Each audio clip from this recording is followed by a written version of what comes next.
Hello gainers, I'm Ralphie and welcome to my channel called Fitter Philosophy, in which I talk about practical, experienced, time-served philosophical stuff designed to help us make sense of the world around us and to enrich and inform our lives, which is really quite important. And one of the things that does this is observing other people and the circumstances that they have to encounter, face and deal with, that we are very glad that we don't. And this story I'm about to relate to you fits in very nicely with that theme, because it's the story of the McCloo family. And they're not a family that you would want to spend much time with, really, although it's very interesting to be aware of them. So let me start at the beginning. I was sitting in the office doing my funeral director job many years ago when we received a telephone call from an elderly lady in high flats in the East End of Glasgow. And when I say high flats, I mean, oh dear, I have to relate this.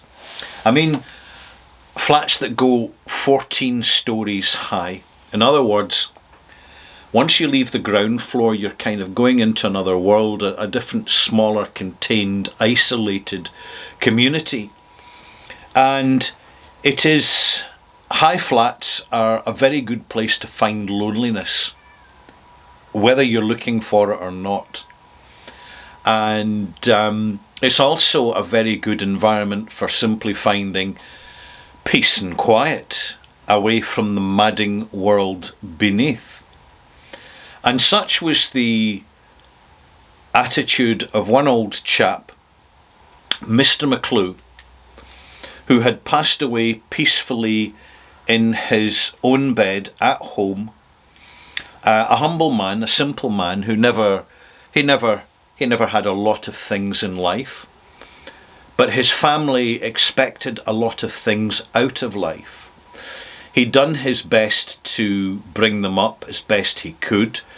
By all accounts, he was actually a reasonable, quiet and thoughtful man.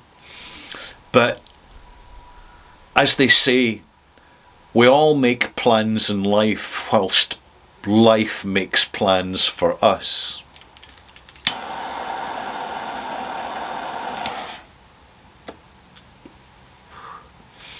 He moved into the high flats to get away from his family as they grew up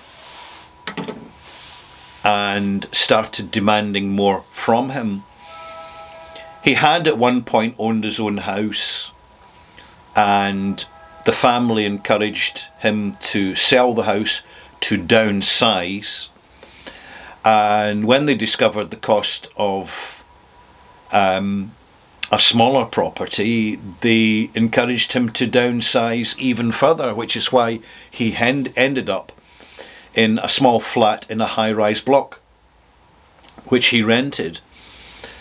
He actually got used to it and started to enjoy it, by all accounts, because the family didn't bother visiting him. They'd got what they wanted and they'd moved on and left him behind.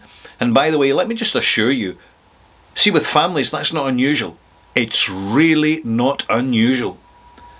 Families can be the very first worst enemies and disturbance in your life, because whilst we can pick and choose our friends, we often get stuck with the family, and there's no point in saying good people breed good people. That's not the way it works.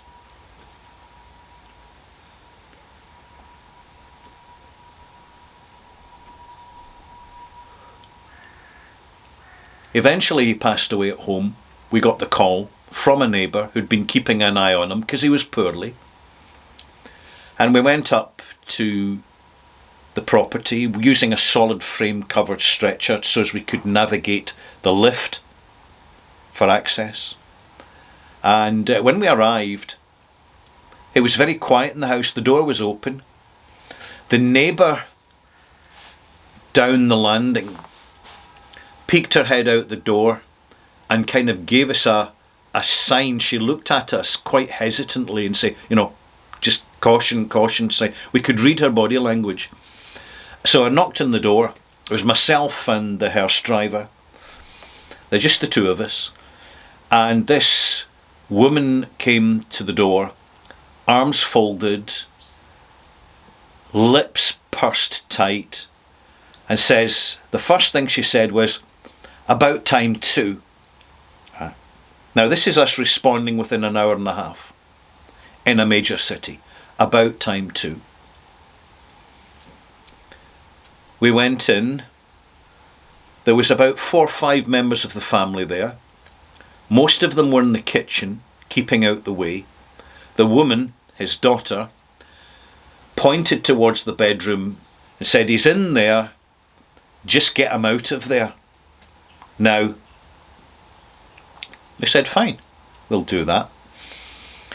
As my colleague went in with the solid frame covered stretcher, folding stretcher, to set it up, I turned to the lady, gave her my calling card and gave her a pamphlet giving practical, simple advice on how to proceed with arranging a funeral. It's what we did. She kind of looked at it blankly and then tossed it to someone in the kitchen and said, "We'll deal with that later." And I thought to myself, here we go. We've got a hot one here.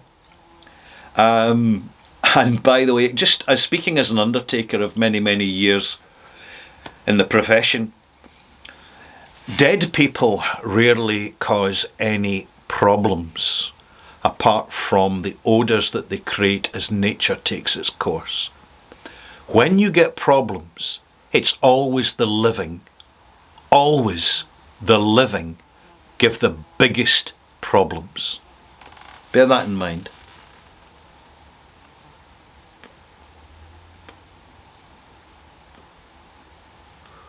He was a small man, can't have been any more than 5'6", quite slight.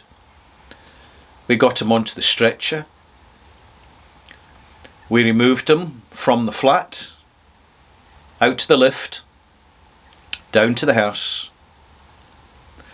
At which point, something told me to go back up to the flat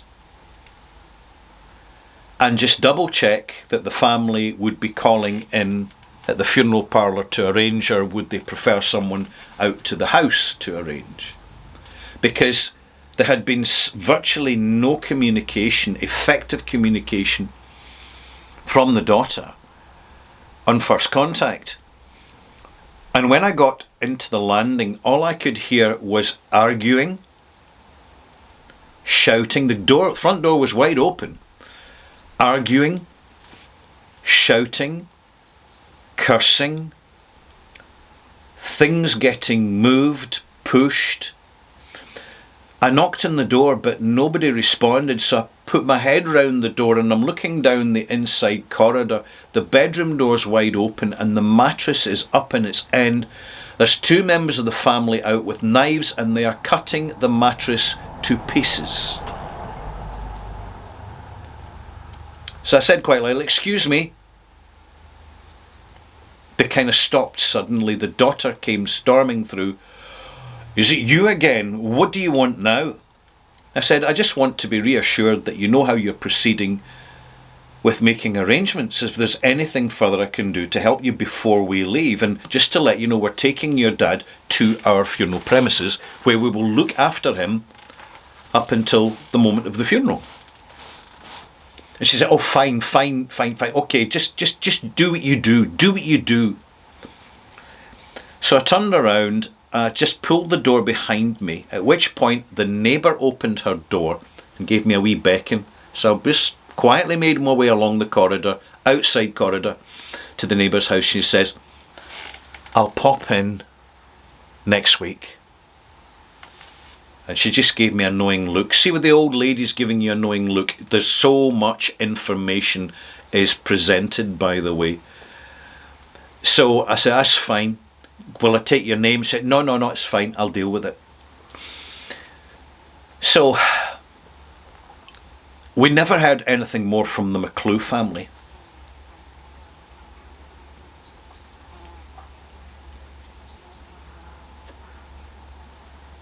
They never made arrangements.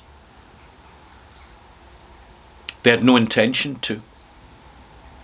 They just wanted the old guy out the house so they could ransack his flat for valuables and cash. Eventually they found a tea caddy. Now a tea caddy is literally an ornamental tin that holds loose leaf tea behind the cooker, which contained about £3,000 or £4,000, which they used to go on holiday to Benidorm in Spain. We attempted to phone the family, and then we sent written notice to the family that, as we hadn't heard from them, would they like to nominate someone to take responsibility for the arrangements. Even before this happened, the next door neighbour, Mrs. Malcolm, her name was, lovely, lovely, lovely person. She'd gone into the parlour and she says, I'm here to arrange Mr. McCloo's funeral. I'm a friend and the family won't be doing it. Now this puts us in an awkward position, you see, as funeral directors, because technically it's the next of kin has a legal priority in terms of funeral arrangements. If they choose not to do them, that's different, but you need proof and evidence in writing that they are abdicating any interest in making arrangements. The way it transpired was that they contacted social services and said, the old guy's got no money, you'll have to do it. We're not interested. We can't afford it. So social services issued a public finance request for a simple basic funeral for Mr. McCloo to the crematorium in the east end of the city, and it was arranged for, because of the delay, it was really 2 weeks before his funeral took place.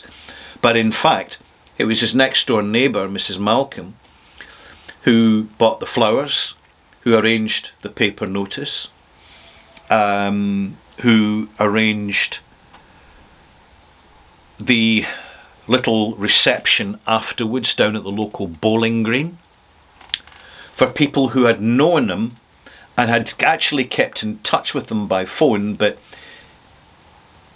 he didn't really want visitors, but the phone was his lifeline to the outside world, because he wasn't speaking to his family, he was speaking to friends. About a dozen people turned up for the funeral. One of the sons turned up on behalf of the McCloo family and was actually shocked and surprised to see other people there. And he said, I didn't know my dad knew anybody. To which the friend says, well, you never took much of an interest in your father. And we did. And the son sat absolutely stunned during the eulogy as part of the funeral service at the crematorium, when he started to learn things about his father's engineering skills and mechanical skills that he knew nothing about. And it was a lovely funeral, but probably lovelier because of the context. This absolutely almost surreal, obnoxious family who'd been brought up by their father but barely knew him, that couldn't even attend his funeral except to send one member as a witness to make sure it took place. And the friendliness and the family that were his friends, and that was his neighbour, Mrs. Malcolm, who was the one that really looked out for him. And yes, he did pass her money in envelopes, towards the cost of his funeral. So that's the reason they could have the flowers, the reason they could have the reception at a bowling club afterwards, because he'd made sure she had the money to cover that. Because he knew that if he left it to his family, it would just be spent in alcohol and Benidorm while he was lying in a mortuary. Don't think for 1 minute that this is a very unusual situation.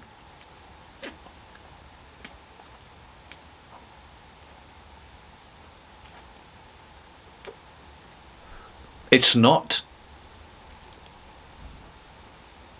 It doesn't happen that often. But in my observations over the years as an undertaker, I'd say 1 in 10 people in the community are genuinely good and decent people. 1 in 10 are arseholes. 8 in 10 are ordinary people just getting about their daily lives with no expectations, no ambitions, and not a lot to show for it. Of the 1 in 10, 1 in 100 will be absolutely priceless to a community in the way they enrich it with their presence. And 1 in 100 of the bad people will be a psychopath and potentially a murderer, certainly a criminal. Or a politician or a bank manager. Take your pick. It's just real life. This is part of the human condition. I hope you found this interesting. It's the story about the McCloos. This is episode 3 of my Funeral Stories series, and I'll shortly be back again with episode 4. And I'll be talking about Mrs. Hailstones. And what a tragic but beautiful romantic story that was, that gave me an insight into an intensity and level of love and commitment that I'd never really seen before in my life. But that is for another story. Thanks for watching.